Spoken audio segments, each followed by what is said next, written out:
Medianoche. Medianoche. Medianoche. Medianoche. Medianoche.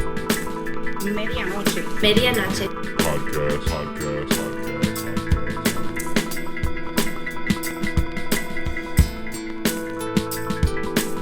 Medianoche. Podcast.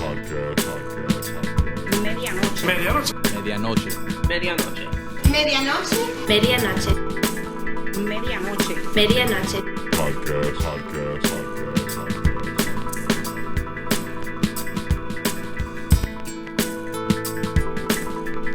What's up, y'all? What's up, everybody? We're back another episode of the Medianoche podcast. It's the first video episode as well.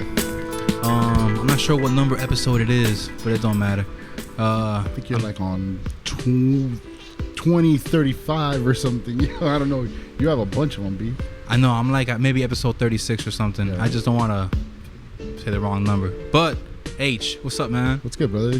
Naming episode 38, dog. Put me on there, dog. That's good, man. It's good to see you, bro. Thanks, man. Thanks for having me on the first video Medianoche episode, dog. I'm a big fan of Medianoche in all of its facets, and freaking the fact that you would bring your video setup here to record my fat ass is freaking an honor. Mine too. There you go. Wow, we healthy, brother. We healthy. That's what's up, man. There's nothing wrong with In some countries, this is very attractive. Exactly. To Hispanic women, it's attractive, yo. I found. But yeah, man. Nah, thanks for having me, bro. You know, I'm out here in Kendall. It's funny, bro. Like, I live by the Grove right now. Okay. And I drove all the way out here, and I had said the same thing when I went to Shadi's podcast with Human Sushi. Yeah. Shout out to Human Sushi. Shout out to Human Sushi. I was just there, man. Yeah, I heard the whole episode, man. That was man. great. Yeah, you know? I cursed too much, dog. It's all good, man. But like, I remember being out here, bro, and like, you know, it's not too often that I drive by. You have this big ass field over here. It's like covered by high grass. Yeah. And I remember thinking when I was driving over here, like, there's probably mad bodies in there. I wonder, yo, what's weird about that field, Art? Did you see that high grass? It's like purple wheat. Yeah. It's like I drive by there, and even on a sunny day, it's the craziest thing, because like usually that whole field is the field close to my house on Kendall Drive and 167th there. It's usually you pick sunflowers, right? And that whole field is sunflowers, so you see it all bright and yellow. But I don't know what they grew there now, but it stands high like wheat. It looks almost like wheat, but it's all black. And it goes on for as far as the eye can see, and it looks like the whole field is poisoned, yo. It's freaking freaky as hell, man. Yeah. I want to write a Goosebumps novel about it, dog. No, that's funny, man. Straight up for my kids, man. And it's like, and you know, you live out here with your family, and I'm just thinking to myself, like, you know, it's literally right across the street. So when these kids want to go out and play around here, it's like, I wonder how easy it is for them to just be like, you want to go in there? Yeah. You know?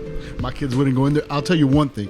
I have now, since the last time I seen you, Art, my family has grown, brother. I went from having 3 kids, right, and my ex-marriage, and that dissolved, and my new fiance had 3 kids, and my 3 kids, her 3 kids, me and her were the Cuban Brady Bunch, without Alice and without the commercial breaks. So shit is real, dog.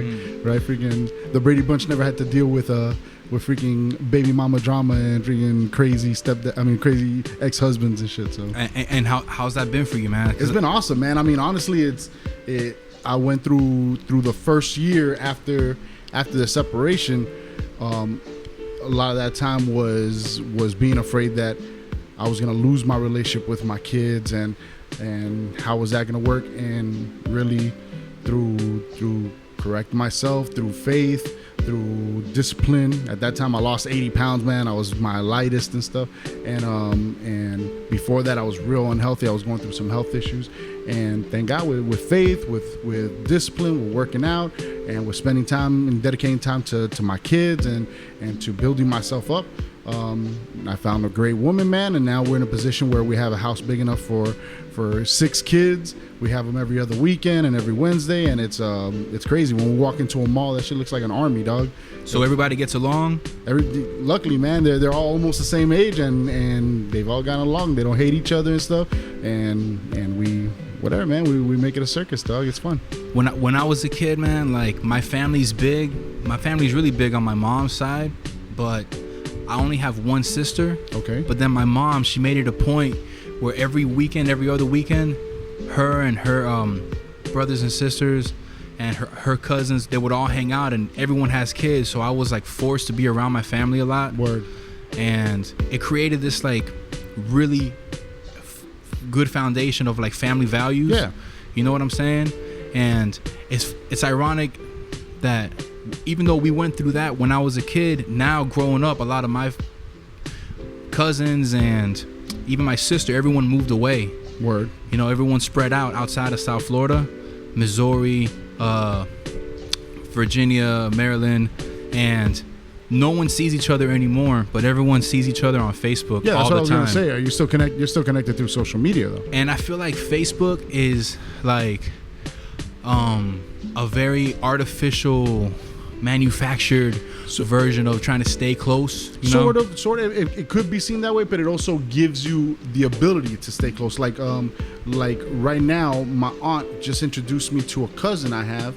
Right, my grandmother was one of 5 sisters. Right, so since it's my grandmother, then my mom and her sisters, and then me as a grandchild, I'm disconnected from the aunts from that side and uncles from that side, the children of my grandmother's siblings, right, and then their children, right. I know I got probably a bunch of cousins out there by way of my grandmother's 4 sisters, Yeah. right, but I never met them. I think I met one once, and my aunt yesterday is like, oh, you got a cousin named Michael. I think his name is I forgot his name. I just met him and stuff. He's a Christian MC. Right. Nice. And I'm an MC, and I've recorded Christian albums before that are just spiritual message centered and faith centered albums and stuff, and it was dope to meet him, and I reached out to him, and I've never met him before, but it was dope to say, hey, I'm your cousin by way of this and that, and we both like not only hip hop, but we also have strong faiths, and we express it through our music. And it's like the movie Step Brothers, where Will Ferrell tells the other guy, like, did we just become best friends? Best friends. Oh, my Facebook post. Wow. That's funny. No, but I sent him my album and he said it was whack and stuff. It wasn't. For real? No, I'm just joking. I haven't sent it to him. I'm afraid he's gonna say it's whack. Man, you know, do you feel weird telling people that you rap at this point in your life? In my new job, when we were recording the Debt Free album, right, and I was writing it every day at work and listening to beats and stuff, and I got a close friend. His name is Rudy, also at work.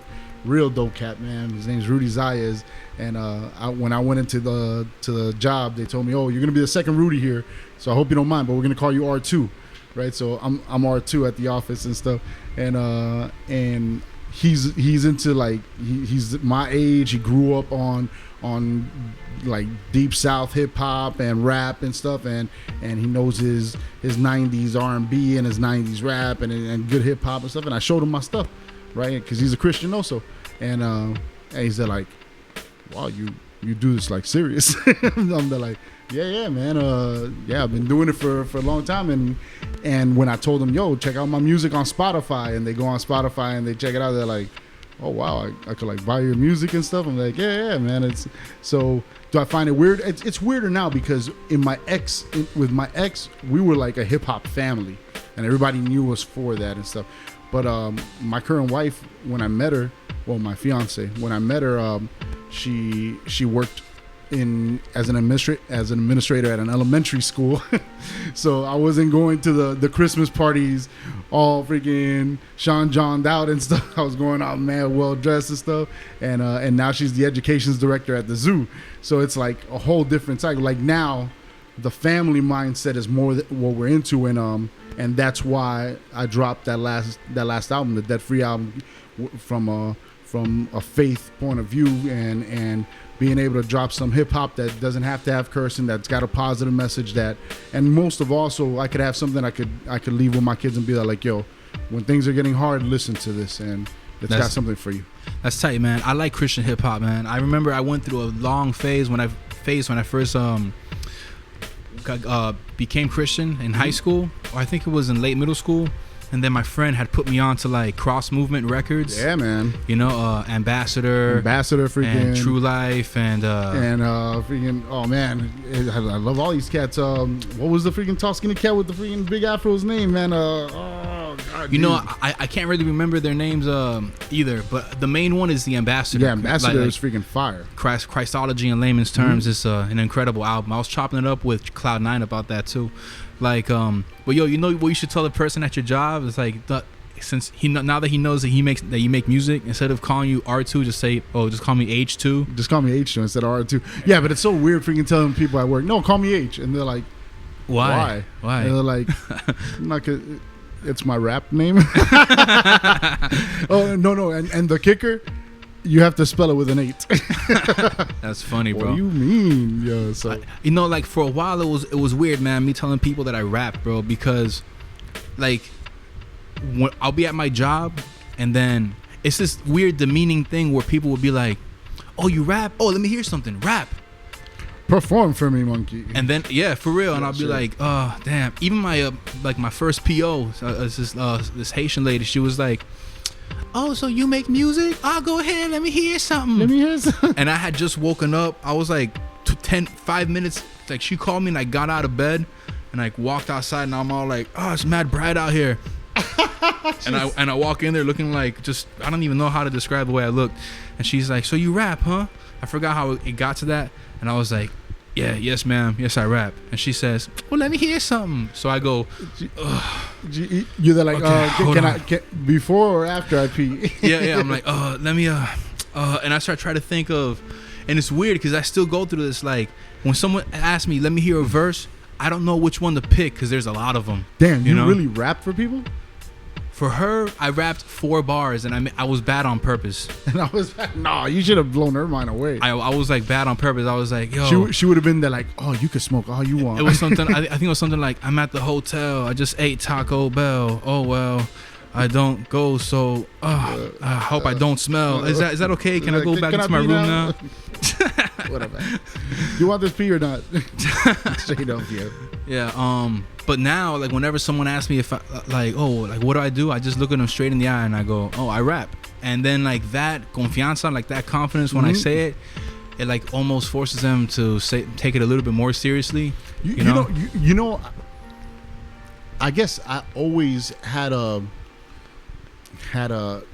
not a problem with it with how I presented it, but the way I always presented it when anybody said, "Oh, you rap," I would tell them, "No, I'm a recording artist. I record music." My bad. It's okay. I record music, or I'm an MC. I record hip hop music, right? But for me, rapping is like, I don't know.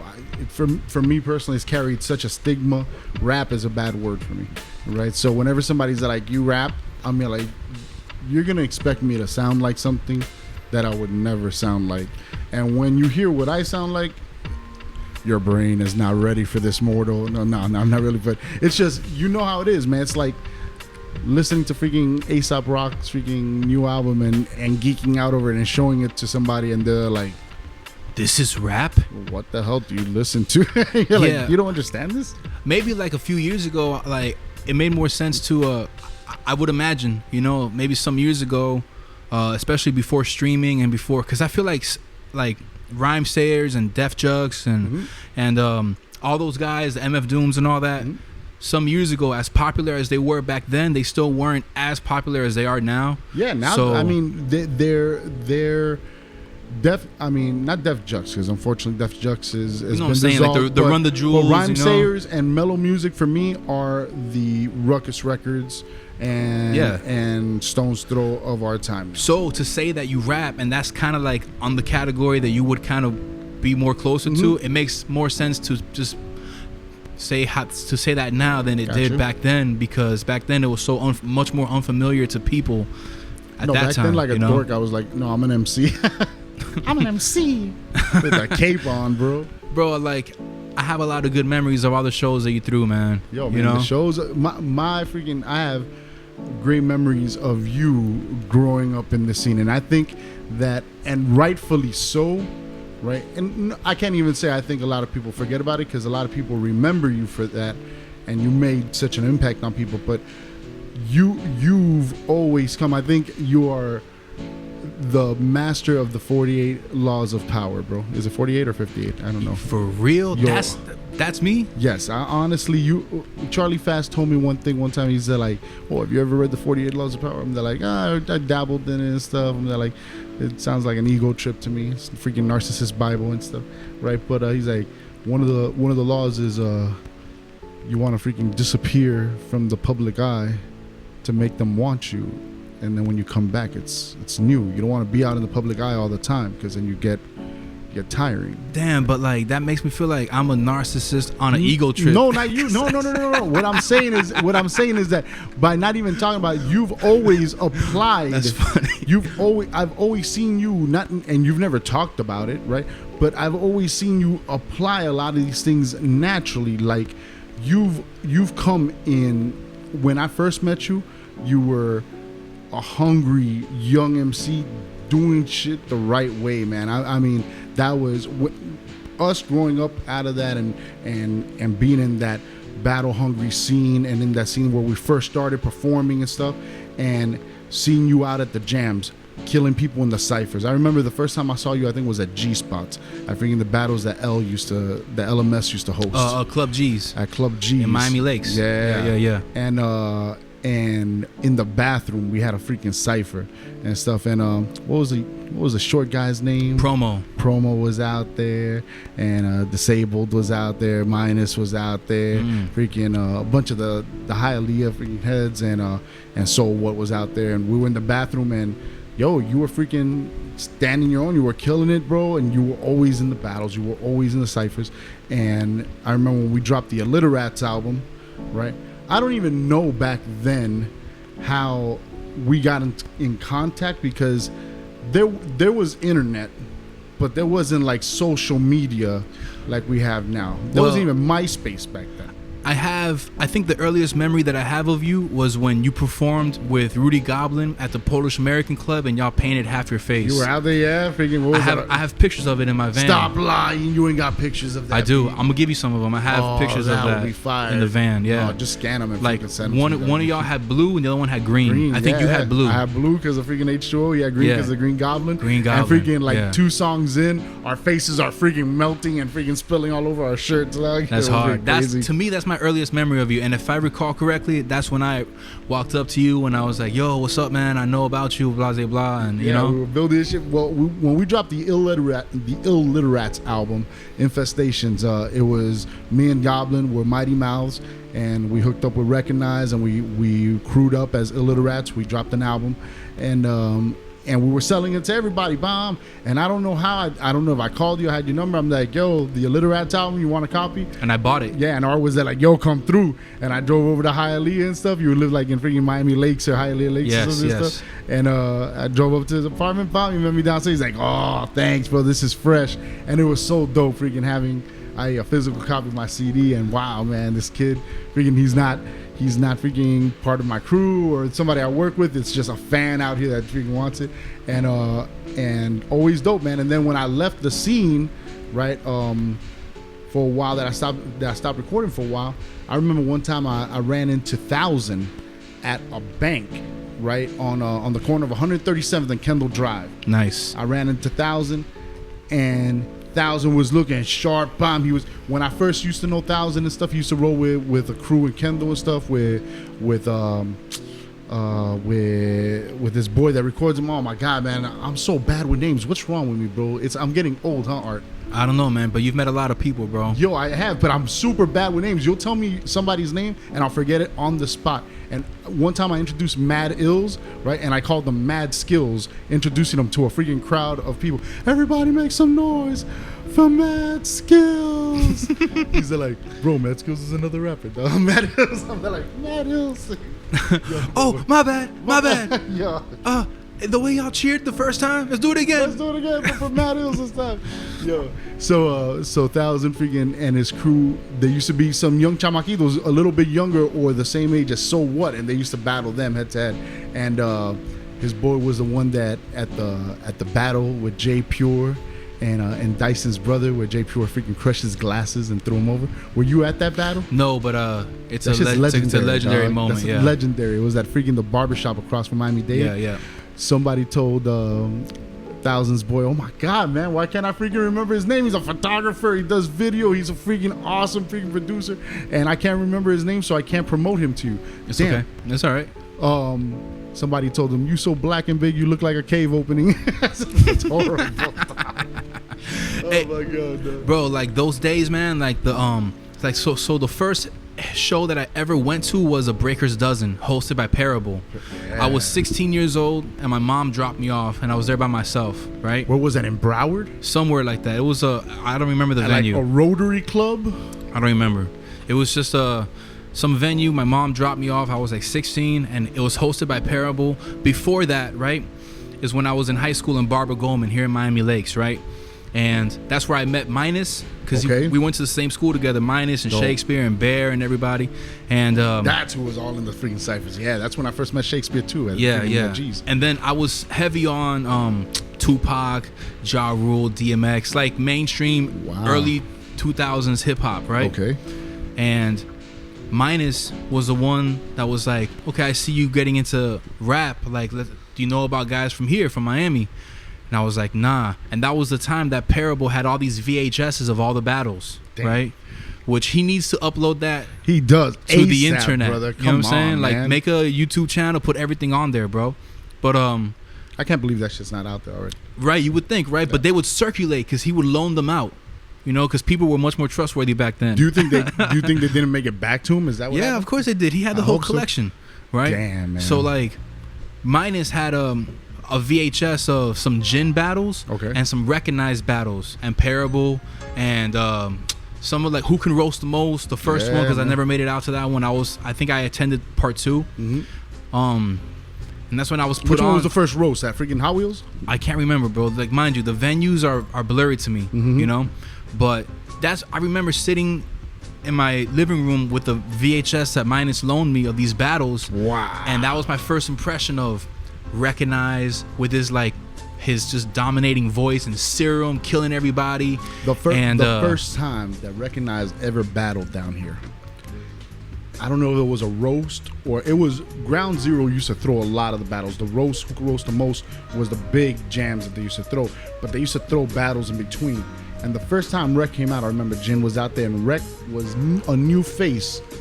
Mad white kid, dog, with the biggest smile ever. His teeth were like the size of freaking like gates, dog. They were white picket fences close together, dog. The biggest smile. And when he would rap, it was like his gums were pulled back. It was the biggest smile that I remember. He lost that battle only because it was so shocking to see, right? And he didn't have his projection yet. He had his punchlines still, right? And his punchlines were hidden. I remember being in the crowd and saying, who is this guy? Right? Because his punchlines were there. And he was on some freaking copyright sounding stuff where the freaking his timing was perfect with punchlines, but he was mad quiet. And I remember I pulled him to the side afterwards and I was there like, yo, you're nice, man. You got it. Right? Just work on your projection. You gotta be louder. yeah. And try not to smile so much and stuff. And I remember the next jam he came out and he was barking on niggas, loud as fuck in their face. And he just turned up that projection volume. And I think it was him and Serum in the final then. And on that stage, it's been Parable versus Serum versus Jin, freaking also What Crew versus freaking Our Crew. It was fire, bro. I just feel like that era of local Miami hip hop, it means so much to me because my first impression of it was a cypher in high school, and then I really delved into it on these VHSs, watching these pixelated versions of Parable, Reg, Serum, Minus as well, you know. And then when I went to a Breaker's Dozen, which was the first show, you know, mind you, like, How'd you hear about it? Minus Okay. told me about it. Yo, there's a show. Are you gonna be out there? I don't know. I might be. You know, mad nonchalant. And I went there, and I'm like 16 years old, and I'm seeing these guys breakdancing over here. People sitting in a group with their black books just sketching. The DJ over there DJing. The host saying, "All right, guys, sign up for the battle." yeah, sign up for the battles." You know, this is when things were good. Yeah, you know, man. and Parable walks in with one of these mics, a SM58, and the cord wrapped around his like kind of like a book bag, and the cord was hanging right here on his chest, the mic. And I remember being like, these guys to me were the closest things to local celebrities because of the VHS tapes, you know? Yeah. And then Recognize walks in looking tall as fuck, and I remember being like, I want to battle these guys because I got pretty good at high school. Word. But then I beat the first guy in the first battle, and then the second round I get called up, and the guy that I battle is Recognized. Wow. So you gotta learn a lesson real quick. Yeah, I learned a real quick lesson, you know. But the best part about it is this, man. It's like you get chewed up, and then they dap you up. Yeah, man. You know. And especially if you came with it, if you're freaking whack, then they enjoy freaking roasting the shit out of you. It was almost like initiation kind of. Yeah, man. Into like, all right, now you're a part of the scene. You know? And that's what I was. And on Shoddy Show, I was telling them that it was dope how, and that's the way hip hop has always been in every city where it's growing and stuff, right? And we learned that from the B-boys, right? Where the B-boys, you want to come and hang out with us and learn. You're gonna look like a scrub first. And you're not going to learn how to do the power moves first. You're going to freaking learn how to do the foundation. And it's a lot of exercise and gaining your stamina. And then you keep building and stuff. And the more, and you hit a freaking move, and everybody you practicing with, they're like, yeah, okay, dope. The same thing with the cypher, right? When we used to cypher, that we got all right with it, right? That we were going, we would invite new people to the cypher all the time, or young cats. And you would have to put up with a young cat sounding whack, right? But what, you're gonna cut him off and be like, oh, I could be so much better, look, sweat my nuts because I could fucking flow, right? No, you're gonna let him get his go and stuff and build him. All right, good, all right, next time try this and this and that. Don't rely so much on that crutch, and you teach him and stuff. And then when it comes to the battle, right, and that's the beauty of the cypher, that if you're brave enough to step into the cypher, right off the rip, there's rules. Wait your turn. You gonna cut me off? Oh, brother, you better fucking say something fire, or I'm gonna freaking come at you. Don't sound weak, right? And that's something like at Saturday Mic Live and at Catalyst, we used to try to teach that, right? That if you're gonna come, the first rule in the cypher, project your voice. I don't care if you freaking rhyming Cat in the Hat, right? Come in there projecting your voice. Have a freaking good first line ready to go.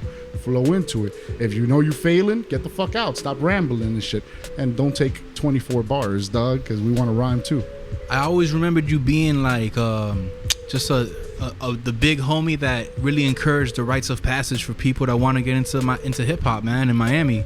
You know, I don't know about everything. I was blessed enough to freaking grow up in the MC, in the MC community and do it. But as somebody, what you were saying is so true about that era. The reason we had it good, because I think after that era, when I came back, then I was all about the MC community, and by that time, the MC community was really separated from the B-boy community and the graph. But when we were doing it, a B-boy jam was our club. Right, that was the place to be, and they were playing breaks and they were playing some dope hip hop, right? And by dope hip hop, I mean not only the Ja Rules and the freaking new J singles, but playing some Jedi Mind Tricks, playing some Non-Fiction, playing some freaking Mos Def, playing some the shit that was playing on the college radio, playing some freaking Dead Prez, and you were out there living hip hop culture because there was cats freaking tagging up the drywalls that were outside freaking and graphing up. The B-boys were ciphering in the middle and shit, and you could be there looking at them and you're feeling the spirit, and then you find the cipher. For me, when I first started going out to jams, there were no MCs getting together in ciphers, right? I could honestly say that, and I can't say we were the first crew, right? At least when I was going out to the B-boy jams, I know I would walk around that whole bitch and be like, where the MCs at? Where the MCs at? Looking for motherfuckers to rhyme with. It wasn't until I got with the pros, right? Pro Fresh crew, freaking to this day, Serum, freaking H2O, Rudy Goblin, Solomon Spectrum, Mindshift, 7 Star, freaking DJ Maneuvers, right? When we got together and freaking and Blackmail, we would go out places and start ciphers, and then from there there were other crews that were forming on their own at that time, like Common Ground, like SLP, like freaking CHP, like Mooney Dialect, like ESP. What's Apocalypse's crew's name? ESF, right? I don't know. I don't know, man. Something like that. So, and they would come out to the ciphers where we would hold them on Thursdays, or whenever there would be jams, we'd go out there and we'd clash with these crews, right? But crews like So What, crews like Thousands crews, they grew up sort of like under our umbrella out of Kendall. That's where the pros came out of. And whenever there was a jam over here, we'd roll out and we'd form the cipher. The South Beach ciphers that everybody always brings up, that was something that the pros started. Yo, we said, let's go out to South Beach, send out the text, bomb, and we met out there the first time. And the first time, nobody knows this, but we started the cipher on the corner of Collins. Washington is where Madonna's is, right? I think so, yeah. So a couple blocks down from Madonna's, it's like a corner store that sells like tourist shirts and stuff, right? And we were all there, and there's a picture of all of us freaking swamped out on that corner, freaking huge ass cipher with a boombox in the middle. And then after that, the next time, and to this day, once again, because there was no Twitter and shit, there was no freaking sending out freaking a message on Facebook or going live. I don't know how everybody showed up there, but the cipher at freaking the South Beach Pier, dog, at South Point Pier, that shit is legendary, dog. You ever think about like just doing it again? I do, and actually I've been wanting to talk to you because I have ideas of how to do it and maybe in a different way. But I think we could freaking hold a peer cipher easily, and now with the capability of text, say now, yo, flash mob, we're gonna meet over here, bam, and record it, and it's easy. But I have some other ideas that will be dope too, a dope way of freaking representing Miami, and with some good aesthetic and stuff, some different spots. I just feel like man, like with the Miami hip hop scene, like this is a reoccurring topic on this podcast, because when I first started this podcast was to bring attention to those days. Mm-hmm. Like everyone, let's talk about it, and let's try to like document these memories, Mm-hmm. and then after that we can like politic about whatever else. But I feel like the Miami hip hop scene today, now mind you, I'm kind of disconnected at the moment because I got 2 jobs and I'm kind of more focused on like I need to be touring my music, Yeah. like my priority right now is more on like I'm gonna finish my probation and then campaign this music for my fans that I have out of state, right? Thank God. But I'm the type of person to be like, yo, I really don't like being stuck in traffic in Miami, and I can't wait to leave Miami. But then I'll drop a project expressing my love for Miami. Mm-hmm. It's almost like a dad that you like, or an uncle that gives you a hard time, but then buys you that PlayStation. Yeah, yo, it's just like a dad, yo. The kids freaking drive you crazy and shit, but you can't help but love them and yeah, stuff. And you're gonna drop a song, you're gonna freaking honor them in it, dog. So like Miami, as dope as it is, in theory, I do kind of feel like the vibe has completely changed from then till for the last 5 years, it seems. And I feel like part of the reason why that is because like the shows that you used to throw, that I used to throw, Mm-hmm. but mind you, I learned how to throw shows from going to your shows. Word. You know, Word. Thanks, bro. and I don't really see a lot of that anymore. And it's just a new it's a new quote unquote wave. It's the new avant-garde, and the younger generation has the lead now. And for a long time, our brothers, freaking props and bonds. Shout out to Looney and Cozy Victor and stuff. Cozy, yep. Yeah, and they were doing it really big in Saturday Night Live and with the whole scene in Wynwood and in downtown, right? But I really don't know what's going on with the new music scene out there. What I definitely want to do, right, is I want to know what's going on, because I've always felt like if I can't be a straight contributor to it, right? I've gotten to a point where I love to rhyme, brother. I listen to a dope beat, I rhyme to it. I've given up thinking, I'm gonna invest some money in some beats and record an album, put it out, and it's gonna. I mean, like, I'm much rather record some stuff on some other people's beats, put it out on the SoundCloud, let people listen to it and have fun and stuff, right? Well, I mean, now you have this setup. You have a with Studio that here, One, and I could do it. So if I want to make some music, I'll do it that way. But what I definitely love to do is promote dope hip hop, because if I'm not doing it, I'm not going to be greedy and say, well, I'm not going to listen to anybody else. No, it's fun.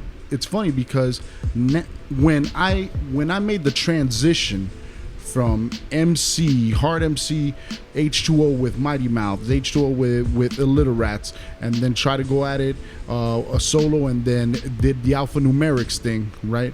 Shout out to J5. Yeah, shout out to J5, my brother, man. Bomb. I would make more music with J5. If J5 ever called me up and said, yo, I got some beats, let's make some music, I'd make some alpha music. Facts. If Charlie Fast ever told me, freaking, yo, let's make some music, I'd make some music. But, because that's crew. But, when I made the transition after the alphanumerics music that we were recording, I said I still love the local community, the hip hop scene, and I still love a lot of the music that's out there, like the Benchwarmers, like Caveman Bless, like Orion, Smoke and Mirrors Crew, like Thousand, like you, like Serum and stuff. 7-Star, Source Spoken. These are some of my favorite artists, not Miami, not local artists, but favorite hip hop artists, right? And I always feel like I know there's a bunch of people that haven't given it a chance, that haven't even hit play, and if there's any way that I can contribute to introducing different people, there's people that listen to Blessing's music that have never heard 7-Star's music, and I'm sure if they're fans of good music, that if they listen to it, they'll like it. You saying that is that's part of the reason why I did this Buena Gente project. Exactly. You know? Like Buena Gente is like everyone that's on a track with me, they're gonna put it out there and say, yo, this is a new track that I'm on this project, and they're gonna play the project and hopefully be put on to. It's genius. It's genius. To other people. When we were doing the alphanumerics album, we had an idea of coming out with an album called Strength in Numbers and doing the same thing. Just every song be a feature. Yeah. Because that way they'll show it to their people, right? And it's genius. And your verses and all the verses on that freaking project are super strong, brother. Yes. H2O. You heard it. Because I've only showed it to a small handful of people, like a little Donald Trump hand. Yeah, full of people. Little Donald Trump hand. Like little big wall raising hand. Like of people, and yeah, you're one of the people that. Yo, man, and I'm honored that you freaking showed it to me last week, and I've been working on a review, like a quick synopsis of every song and stuff, and one of the first reviews I want to do with my podcast is of the Buena Gente project, dog. So fire. Thank you, man. Thank you for giving me the license to do it and stuff. YouTube, you heard it here. I can play the Buena Gente album, right? And because I have licensing to what do they say? Do something creative on it, or don't worry, I don't think YouTube's worried about that. They're only silencing conservatives. You are a conservative, no? I am. I am. But yeah, bro, like that project, I really hope that it's well received. I feel like everyone's verse from the music that I've heard from them, like, I feel like that's one of their best verses, bro. Oh, that shit's fucking fire. Like, man, I can't wait, man. Shit. I can't wait to put it out, man. Oh, it's not out yet? I thought I saw a fucking. No, July 15th is out. Oh, so what is it? What you filmed? The promotional video? So is that a promotional video? Yeah. Okay, because I keep seeing you posting about it and stuff. But I'm trying to promote it. Oh yeah, it's called marketing, motherfucker. Yeah. But look, man, like H, bro, like I appreciate you, man, because like I remember when I was in DMG and I left, and I left the group in 2007 or something, and then I spent like almost 2 years not going to any shows or anything, and when I finally came back, it was at a show in Club Eve.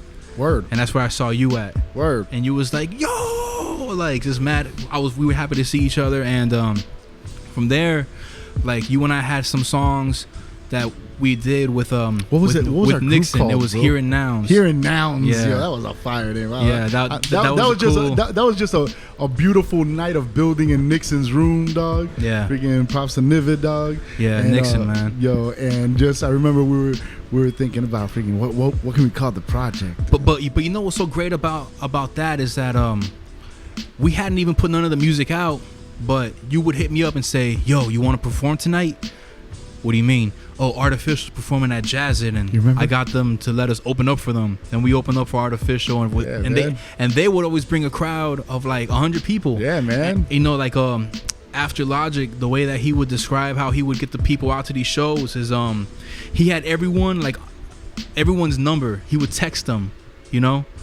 And I think that a good modern day version of that, if you want to have a good like broadcasting list, it's like get everyone that is a fan of your music in that city and do like a WhatsApp kind of, you know what I'm Yeah. saying? Where you can That's not a bad you idea. can send one text out to as many people as you want, and then they all get it, you know.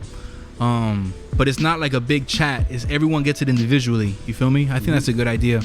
But you had us performing, opening up for all these guys, and the music never even came out. But what really did come out of that is like I ended up working with Nixon a lot. Working with Nixon, yeah, My man. first handful of projects, he was the main producer, and that's thanks to you. You know, Brother, I've always and when we formed Alpha, Numerics, it was because Acro One of Justice Crew reached out to me and said, "Yo, H, I'm a big fan and stuff," because one of their members was Rudy Goblin's cousin, right? And Goblin's cousin had shown them the first Mighty Mouths EP that we had recorded and stuff, and they were big fans and this and that. And he had followed me and this and that on MySpace, and he's like, "Yo, dog, I'm a huge fan and stuff. Would you be on a track with us?" So I went over the recorder with him, and the kid was super cool, dog. Little freaking 17-year-old senior in high school talking about Marxism and stuff. They're like, what the hell, right? He was freaking reading all these books, and they're like, "Yo, you crazy?" And his freaking parents mad Cuban. He's like, "They hate me, dog, but I don't care. I'm freaking about the revolution." Now he's a cop and stuff, and freaking a straight Republican and stuff. It's That's funny. dog, yeah. But at that time, and I was recording at his house, and he said like, "Yo, I got some beats from Sharp Sound." Right, and me and Sharp Sound freaking are fam from way back, and he said like, you wanna work on some songs together, and I just started coming up with freaking his name was Acro 1 A1, I was H2, I knew J5. I'm there like, yo, let's freaking letters and numbers, yeah, I'm alphanumerics. there like, You've always been alphanumerics, so good at that, I'm man. like alphanumerics, dog. That That's sounds freaking funny, dope, yo. bro. So we became the Alpha Pound, and we started performing freaking a lot, and me and Goblin were freaking we were master performers, right? Goblin knew from the side of being a b-boy, and he was a showman like that. I used to perform at churches and stuff, so I knew how to work a crowd, and we got a lot of good practice, right? And then with me, Goblin, and Rec, we were opening up with Rec as Rec's backup people when he was opening up for Mos Def, MF Doom, De La Soul, The Roots. We opened up for freaking The Roots at Mansions. We opened up for De La Soul, MF Doom, and Mos Def. Could you imagine that fucking lineup, dog? MF Doom, Mos Def, and De La Soul. And at the end of and we open up with them. Freaking, and Butterverses freaking opens up for us. Right, because freaking Butterverses was Macio's act and stuff, Wow. signed act. So he opened up for us, and we came out the Illiterats, and Rec was headlining because of the whole MTV thing, right? So he did his freaking thing, and we did our shit, and then MF Doom comes out doing freaking Mad Villainy, Mos Def comes out, freaking, and then De La comes out, and they all come out together to do Rock Cocaine, dog. Oh, holy Wow. Jesus, dog, live, dog. That shit was crazy. Yeah, man, hearing these memories of like opening up for all these like awesome Well, you know? it brings me to this point that by the time it was the alphanumerics joint, I already had freaking performing for that's always been my strong point, the live show and the cypher. Recording, not so much. I've been H20 100 takes for all my life, right? But as far as the live show with Alpha, I was teaching J5, yo, this is how we rock live. And Ak at 17 was there absorbing it like a sponge. So he went back and he started blessing Justice Crew with all this knowledge. And that's why when you see Justice Crew or early Justice Crew live performances were crazy, because they were taking all the freaking our little tricks and freaking spiking them up. We were doing it with 3 people. The exercise routines, the pausings and shit, the freaking chants back and forth with the crowd, and they were multiplying it by 6 cats, so it looked like a ruckus on stage, and nobody did it like JTC, dog. And but then he left. Acro left Alpha Nu and said, "No, I'm just gonna do this Justice Crew shit."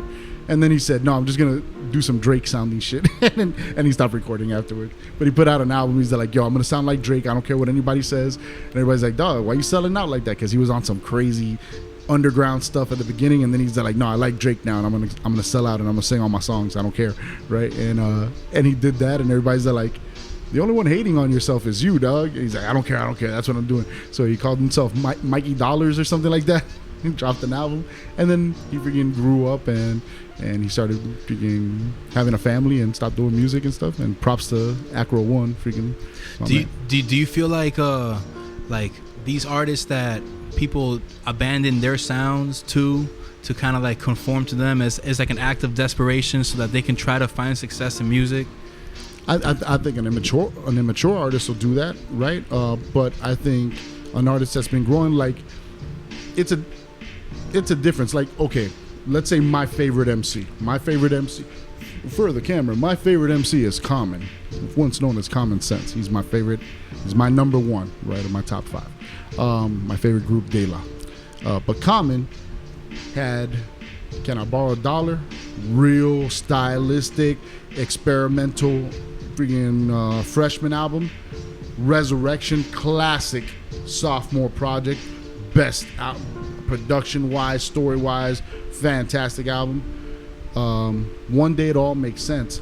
Really maturing third album, right? Great production. He's coming with it. Now his producers from Resurrection, No ID, and Why Not, they're growing in their production style. He's got a freaking feature with Lauryn Hill. He's got a feature with CeeLo. Freaking a feature with Erykah Badu. Freaking is growing. Gets into a relationship with Erykah Badu. Next album, Like Water for Chocolate. Holy shit. Soulquarians. He's got fucking Questlove, D'Angelo, freaking Jay Dilla, freaking James Porter on bass. They're all freaking playing his music and bringing it live. And he's got this fucking super mature instrumentation now, and he's at the peak rhyming. He's got Primo releasing his freaking main single on 6th Sense and stuff with freaking Bilal singing on the hook. Fire, dog. And then the high watermark for me, for Common, he has Electric Circus, which you probably are more familiar with Common's B album. My what I'm familiar with Common is his I Used to Love Her track. Okay, from right? Resurrection. And then after that, it's kind of like I dabbled in his music a little bit up until when B came out. B freaking you listen to completely, right? So, and B is Kanye. Now in B, in the interviews for B, he drops it in a couple of verses. He talks about how people joke on him and how they say he was crazy. He had gone crazy on Electric Circus, right? Bro, that was the most disappointing thing for me to hear Common say. Because Electric Circus was one of the most creative, innovative sounding albums in hip. It was way before its time. Yo, I think you still play that right now, and that shit sonically was so, and it was all Soulquarians, recorded at Jimi Hendrix's studio, Electric Lady Studio, right? And all of them. And while they were recording that, they were going back and forth and recording The Roots, Things Fall Apart, and D'Angelo's freaking album. And it was such magic that was going on. But then Kanye comes in, he's like, oh no, that shit was all crazy and stuff. I'm gonna bring back this sound. And B was a fantastic comeback album. And I love B. I love freaking Finding Forever. But what I see as a desperation album, I don't know what the fuck Common was thinking. Do you remember the UMC album that Pharrell produced? No, I don't. Well, Pharrell produced an album for him called UMC, right? And that shit was complete trash. I don't know what the idea behind that was. And then after that came the freaking the Gold album, right? And bro, Common is about 10 albums deep right now, bro.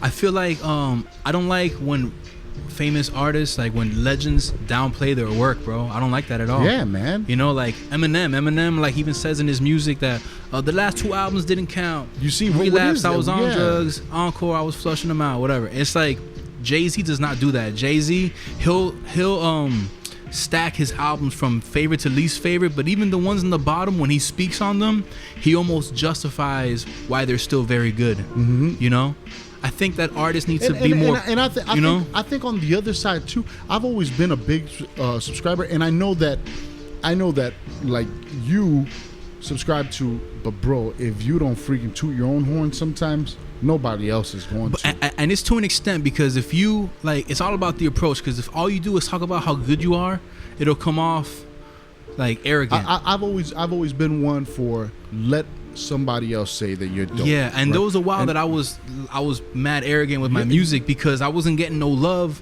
Yeah, and you're like, damn, what the fuck do you have to do for freaking somebody, right? Yeah. But you say it in every one of the podcasts, and it's something that as artists and as MCs and any artist knows this, that there's nothing like finally getting somebody say, "Wow, that shit's fire." And stuff. Yes, bro, like, absolutely. Wow. And then there's points because you know what's crazy, that then you hear, like, one of my favorite artists is A$AP Rocky, and he talks about how he loves to create, but he hates the fandom and he hates to socialize, and people make him nervous and stuff. But he's like, I hate, like, he's like, people trying to touch me like this is a fucking petting zoo and stuff. He's like, yo, yo, hey, what's up? Okay, that's cool and stuff, right? But or when somebody's like, oh, hey, spit something for me. He's like, no, man. I was at I went to church this past Sunday. It's my first time going to church in like a year and a half, right? And this lady, the girl that I went with to church, right, is talking with this lady that she had recognized, and she asked, oh, so who's he? And I'm like, oh, I'm Arthur. Oh, okay, so what do you do? And I go, I rap. And she goes, oh, all right, let me hear something. I just pull my phone out and I play a song for her. There you go. And I'm like, here you go. And I just, instead of me rapping to her, I'll just play a song. Yeah, please. You know, so here. What's your email? I'll send you a link by my album. Google me. Yeah. No, I'm just playing. No, yeah, but tell them. But I don't think, bro. And I mean, it's sad to freaking try to guerrilla sell your album one person to one and stuff, right? But I don't think that is a problem if you're talking to somebody and you're there, like, because you are a mad sociable person, and you're a mad likable person. You're a good energy, right? And when you're talking to somebody and you're conducting yourself in a good way, and that is your business. So let's say you were a handyman, or let's say you were an electrician, right? And you went to a bar and you drank and you freaking had a conversation with somebody, and you're looking at the game. He's like, oh man, can you believe these guys? And by your second beer, you're like, okay, hey, so what do you do for a living? He's like, oh, I do this and that. What do you do? I'm an electrician here. If you ever need some work, and you would give him your card. But do you feel like it's the same approach? Like if you're an electrician, it's not the same as if you rap. You know, because if you're an electrician, then they're not gonna be like, "Oh, you're an electrician? Fix that real quick." No, of course. You know? But there's nothing wrong with you as an electrician giving them your business card and saying, when you need it, call me, right? So what I'm saying is that I don't think there's anything wrong with, if that's your profession, that's what you live by, and you create it and you create really good music, right? Then I don't think there's a problem with you saying, yeah, I'm a musician. Hey, I'd appreciate some support. Here, I'm going to send you a link and stuff. If you could purchase the album and you could listen to it, show it to your kids, right? And that, in that guerrilla marketing, because we all make contacts daily, and it's all about how you use it, and you don't know if that turns into you want to hear the craziest thing, Art? When I put out the post about, hey, I have an idea about doing an online radio station, and I just wanted to put my feelers out there, and everybody started commenting in and stuff, and a lot of good advice, and a close friend of mine said, I might have an opening so we could do a real radio show on live air. And now that ball is rolling. But it would have never those doors would have never opened unless I would have put out my feelers and said, that day I was actually super doubting myself, saying, why did I even buy this equipment? This show's gonna suck, nobody's gonna listen, this and that. The way that we always self-doubt ourselves and try to hold ourselves back, right? And I said, you know what, forget it, man. I'm gonna post this anyways, and let me gauge people's idea of it and stuff. And everybody started coming back positive. Yeah, man, this would be awesome. I tune in. We need this. We need somebody promoting local hip hop and dope underground hip hop and this and that.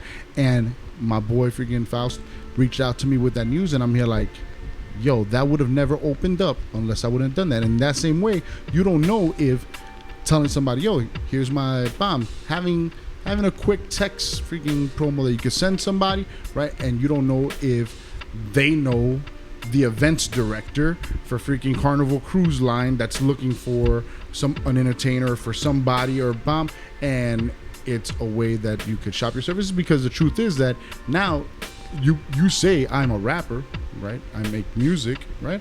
But you also have other services you could provide, and it's about how to combine all those to make all your talents a good service, I think, right? And that's, like I was saying, after the music stopped, I said, well, I still have this talent. Did I just waste all these years of my life and learning how to rock a crowd and learning how to promote my music for nothing? Now I don't do it, right? I either keep on trying to do music, or how else can I use this? And I said, right now there ain't nobody throwing shows.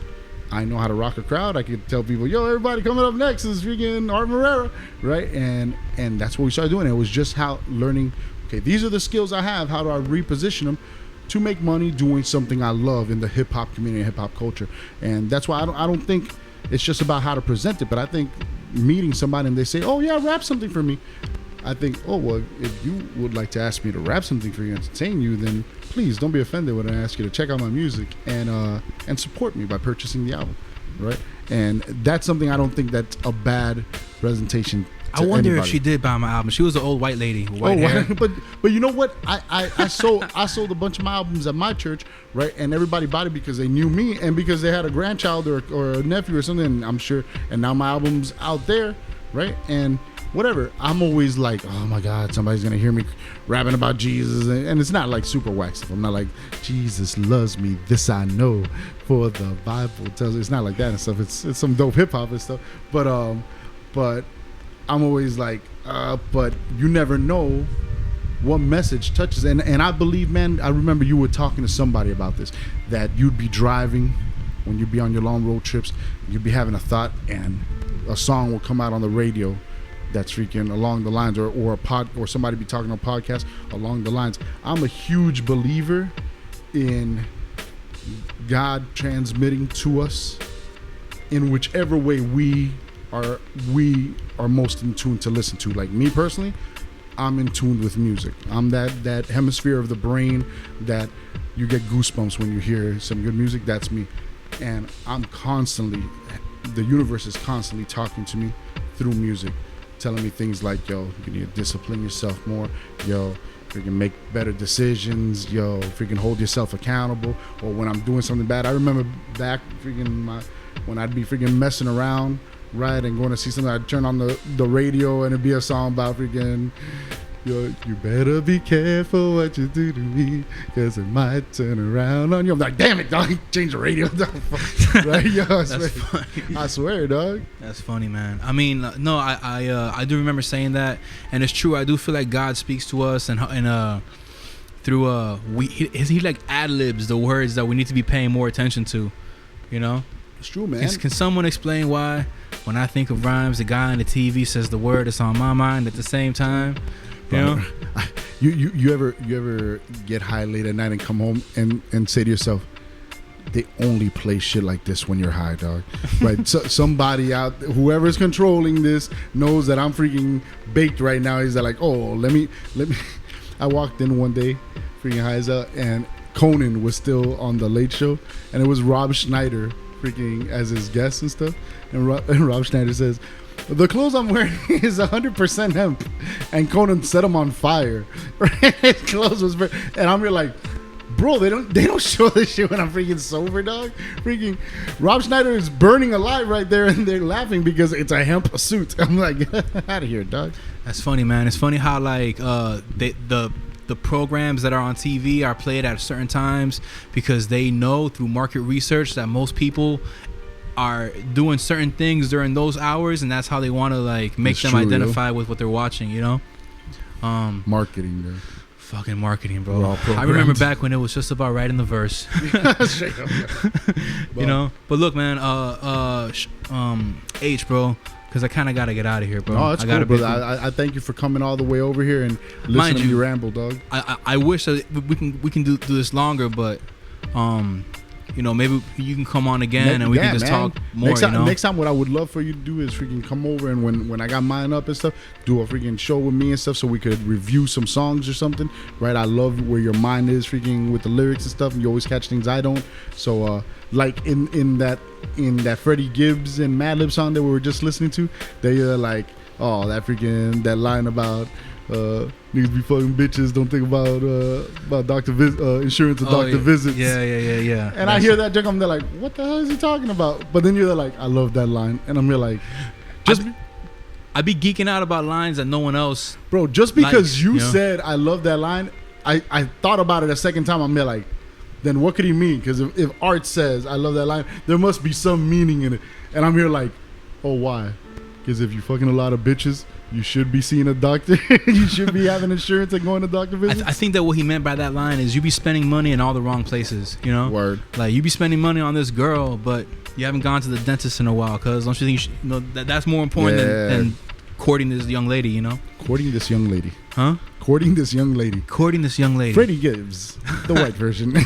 Frederick Gibson. all right, but Madrick Lipson. but before I get out of here, man, you want to give any like advice to the listeners? Maybe the majority of the audience that listens to this podcast is based out of South Florida. Word.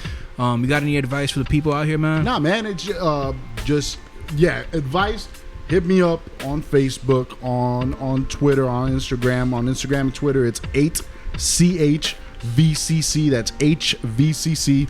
On Facebook, y'all know me, Rudy Barrow, RUDYBARRO. Hit me up because we're about to launch Cypher Life Radio, WVCC, Vice City Cypher Radio. We're setting up everything now. I'm getting all the licensing for it. Our dream is to run a really dope underground station where we could play your music side by side with Freddie Gibbs, with Vinny Paz, with R.A. the Rugged Man, with freaking J.I.D., with J. Cole, with freaking Mick Jenkins, with all the new hot stuff, underground, new wave, and have a good mix show where we could have guests come in and talk about the local scene, because you're right, we're not tapped in right now to the local scene, right? There are some dope shows happening. Shout out to Orion, Thousand, Serum, Spaz, Resin. I know that they're having a show with Butterfly from Diggable Planets on July 13th at what's it called, the Quina de Abuela. Right. They're having a show out there. So if this show comes out before July 13th, there is stuff going on in the local scene. We just got to go out and be a part of it again, man. And it's true. We could reminisce about, the scene was so dope. We all still the same people and still the same creators. We just got to, when we with each other, we got to motivate each other and not be on some, so what's the new project? I'm working on this, name dropping this. Let's just go out there and create and have fun and build this scene up so it could be a real dope part. And tap into VCC Radio, Cypher Life Radio. I'm going to provide some good music and we're going to have fun, man. There you go, guys. So just holler at H2O. And one thing about H2O that I could say with sincerity is that he always had my best interest in mind whenever he was rocking with me, and you're always the same way with everyone else, man. You're very selfless, the one thing that we want to do is we want to have this licensing right. We're gonna get our ASCAP, our BMI, and our sound exchange down. So whenever you play your music with us, you get your sound exchange, freaking production down. You get your publishing down with BMI, with ASCAP, with sound exchange. So when we play your music, and we're gonna have it on rotation 24/7, you could get your stream pay off of that. And we want to do everything where the community could benefit from it, and the events could be filled again. Battle events could be promoted here, and whatever, man. We could grow as a community. Feel me? Miami, holler at H2O. Buena Gente is going to be out July 15. All right, shout out to everybody on there. So I have till July 15th to prepare this review, and I could release it like the day after. I mean, you could do whatever you want, H. You're my friend. Thank you, brother. Yeah, but it sucks to review, and I was like, you guys should hear this. When you hear this, it talks about this and this and that. I mean, it's whatever, man. Like, I'm just happy that you're even willing to do that, you know? Oh, hell yeah, bro. But with that being said, guys, we're going to be out of here. Holler at H2O. Shout out to Charlie Fast with VCC. Yes. When Our Hands Hit July 15. Shout out to DJ EFN for hooking me up with that intro. And we out of here, guys. All right. Thank y'all for everything, man. Bomb, Kendo up, Vice City Cypher, Medianoche. Peace. Medianoche. Medianoche. Medianoche. Medianoche. Medianoche. Medianoche. Medianoche. Podcast.